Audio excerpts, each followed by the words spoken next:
Assalamualaikum warahmatullahi wabarakatuh. Saya Fitriana Rahma Lubis, mahasiswa dari Universitas Muhammadiyah Tangerang, Prodi Pendidikan Bahasa Sastra Indonesia. Video ini dibuat untuk memenuhi ujian akhir semester dengan mata kuliah Pendidikan Pancasila dan Kewarganegaraan, dosen pengampu Bapak Dr. Haji Supiansori MMPD. Di video ini saya akan membahas tentang kewarganegaraan. Kewarganegaraan adalah hubungan individu dengan negara. Berikut konsep dasar tentang warga negara. Yang pertama itu ada pengertian warga negara. Warga negara merupakan seorang atau individu yang tinggal dan menjadi bagian dari suatu masyarakat di wilayah tertentu. Yang kedua ada asas kewarganegaraan. Asas kewarganegaraan berdasarkan Undang-Undang Nomor 12 Tahun 2006. Asas kewarganegaraan umum mencakup asas kelahiran, asas keturunan, asas kewarganegaraan tunggal, dan asas kewarganegaraan ganda terbatas. Asas-asas ini perlu diketahui oleh setiap warga negara Indonesia agar tidak mendapatkan permasalahan terkait status kewarganegaraan keluarga dan keturunannya pada masa mendatang. Yang ketiga, ada syarat memperoleh kewarganegaraan. Itu ada telah berusia 18 tahun atau sudah kawin, dan pada waktu mengajukan permohonan sudah bertempat tinggal di wilayah negara Republik Indonesia paling singkat 5 tahun berturut-turut atau paling singkat 10 tahun tidak berturut-turut, sehat jasmani dan rohani. Selanjutnya, pengertian hak dan kewajiban warga negara. Setiap warga negara Indonesia memiliki hak dan kewajiban yang wajib dipatuhi. Hak dan kewajiban warga negara berarti kekuasaan yang benar atas sesuatu dan harus dilakukan oleh penduduk sebuah negara. Berikut pengertian hak dan kewajiban warga negara menurut para ahli. Hak menurut Noto Negoro dalam buku Ilmu Hukum oleh Satjipto Raharjo. Hak menurut Noto Negoro adalah kuasa untuk menerima atau melakukan sesuatu yang semestinya diterima atau dilakukan oleh pihak tertentu dan tidak dapat dilakukan oleh pihak lain manapun, juga pada prinsipnya dapat dituntut secara paksa olehnya. Dan hak menurut Kansil dalam buku Pengantaran Ilmu Hukum dan Tata Hukum Indonesia mengatakan hak adalah izin atau kekuasaan yang diberikan hukum. Lalu ada kewajibannya. Menurut Noto Negoro, kewajiban menurut Noto Negoro adalah sebuah beban memberikan suatu hal yang sudah semestinya diberikan oleh pihak tertentu. Dan menurut Curzon, dalam buku Pengantaran Ilmu Hukum oleh Lukman Santoso AZ dan Yahyanto, Curzon membagi kewajiban menjadi 5 kategori, yakni kewajiban mutlak, kewajiban primer, kewajiban universal, kewajiban positif, dan kewajiban publik. Hak dan kewajiban warga negara juga ada yang berdasarkan Pancasila. Setiap masyarakat mempunyai hak dan kewajiban sebagai warga negara berdasarkan Pancasila mulai dari sila pertama hingga sila kelima. Ada juga hak warga negara Indonesia dalam konstitusi seperti berikut.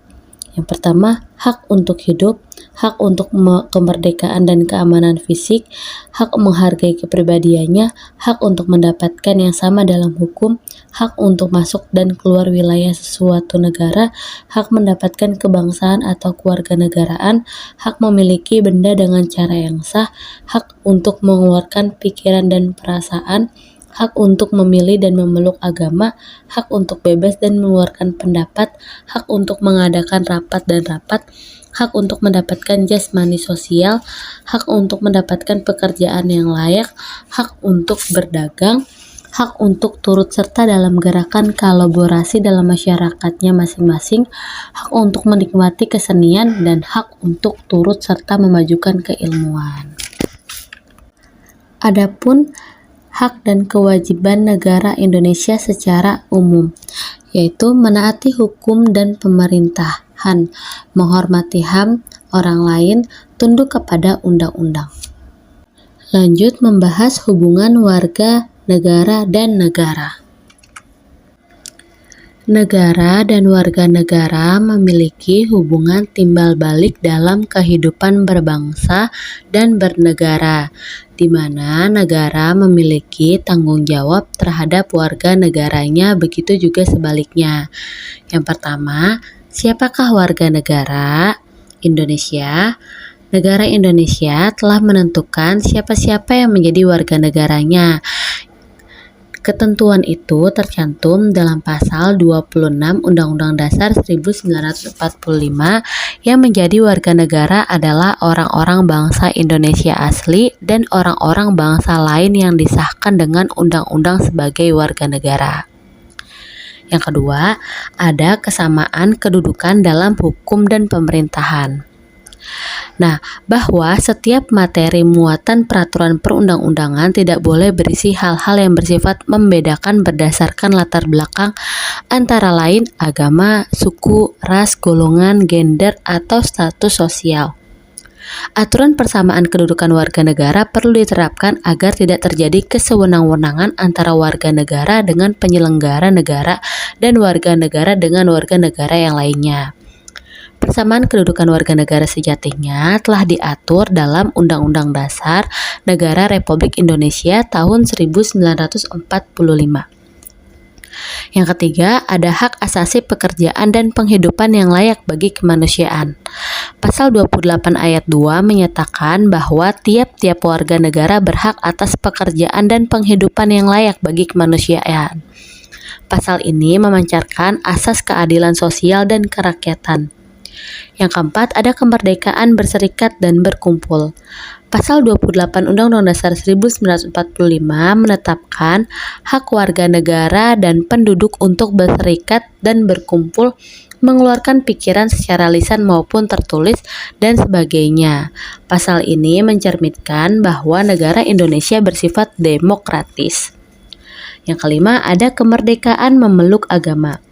Kebebasan memeluk agama merupakan salah satu hak yang paling asasi di antara hak-hak asasi manusia, karena kebebasan beragama itu langsung bersumber pada martabat manusia sebagai makhluk ciptaan Tuhan. Yang keenam, ada hak dan kewajiban pembelaan negara. Pasal 30 ayat 1 Undang-Undang Dasar 1945 menyatakan hak dan kewajiban setiap warga negara untuk ikut serta dalam usaha pembelaan negara, dan ayat 2 menyatakan bahwa pengaturannya lebih lanjut dilakukan dengan undang-undang. Yang ketujuh, ada hak mendapat pengajaran. Sesuai dengan tujuan negara Republik Indonesia yang tercermin dalam alinea keempat pembukaan Undang-Undang Dasar 1945, yaitu bahwa pemerintahan negara Indonesia antara lain berkewajiban mencerdaskan kehidupan bangsa.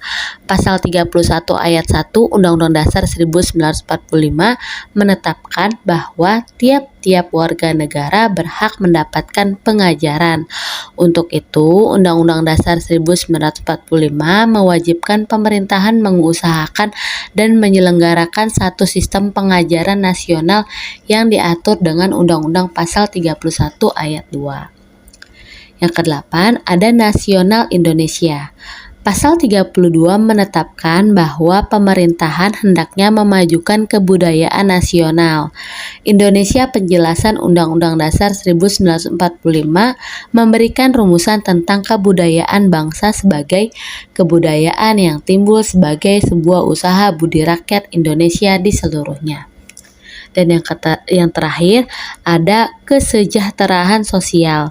Pasal 33 dan 34 Undang-Undang Dasar 1945 mengatur kesejahteraan sosial terdiri atas 3 ayat yang menyatakan perekonomian disusun sebagai usaha bersama berdasarkan asas kekeluargaan.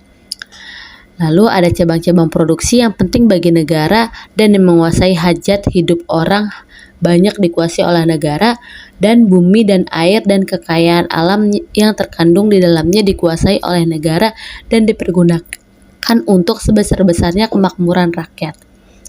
Selanjutnya, pasal 33 Undang-Undang Dasar 1945 menetapkan bahwa produksi dikerjakan oleh semua, untuk semua, di bawah pimpinan untuk kepemilikan anggota-anggota masyarakat.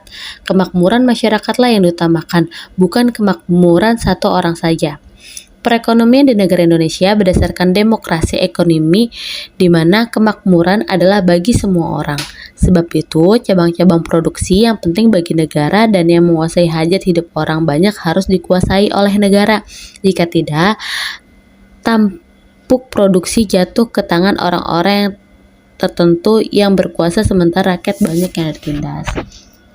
Cukup sekian penjelasan untuk kewarganegaraan yang bisa saya sampaikan. Bila ada kesalahan, mohon maaf. Terima kasih. Wassalamualaikum warahmatullahi wabarakatuh.